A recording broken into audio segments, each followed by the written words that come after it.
Pitch ঢালা নির্জন পথে ফেলে রাখা হয়েছে গাছ। হেডলাইটের আলোয় হঠাৎ করে দেখা গেল একদল মুখোশধারী ছায়ামূর্তি। কিছু বুঝে ওঠার আগেই অন্ধকারের আড়াল থেকে অস্ত্র উঁচিয়ে গাড়ির দিকে ধেয়ে এলো একদল মুখোশধারী ডাকাত। সাভারের বিরুলিয়ার ছোট কালিয়াকৈর এলাকার আঞ্চলিক সড়কে ড্যাশ ক্যামে ধরা পড়া এই দৃশ্যটি কোনো থ্রিলার সিনেমার মতোই রোমহর্ষক।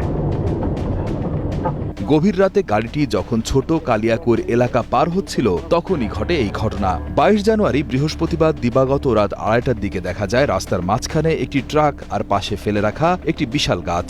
গাড়িটির গতি কমার সাথে সাথেই ঝোপঝাড় থেকে হাতে ধারালো রামদা, লাঠি আর দেশীয় অস্ত্র নিয়ে গাড়ির দিকে ছুটে আসে 3 থেকে 4 জন ডাকাত। ড্যাশ ক্যামেরার ফুটেজে দেখা যায় ডাকাতরা সরাসরি গাড়ির দিকে তেড়ে আসছে এবং আঘাত করার চেষ্টা করছে। ঠিক তখনই চালক দেখালেন অসীম সাহসিকতা। একটু সময় নষ্ট না করে জীবনের ঝুঁকি নিয়ে তিনি গাড়ির গতি বাড়িয়ে দিয়ে গাছ এবং ডাকাতদের ব্যূহ ভেদ করে বেরিয়ে যান। খবর পেয়ে দ্রুত সক্রিয় হয়ে ওঠে টহলরত পুলিশ। পুলিশের আগমনে ডাকাত দল পাশের জঙ্গলে গা ঢাকা দেয়। সাভার মডেল থানার বিরুলিয়া ফাঁড়ির ইনচার্জ আল আমিন জানান, ঘটনার সময় কিছু দূরেই অবস্থান করছিল পুলিশের একটি টহল দল। তারা ঘটনাস্থলে গেলে দুর্বৃত্তরা ভয়ে পালিয়ে যায়।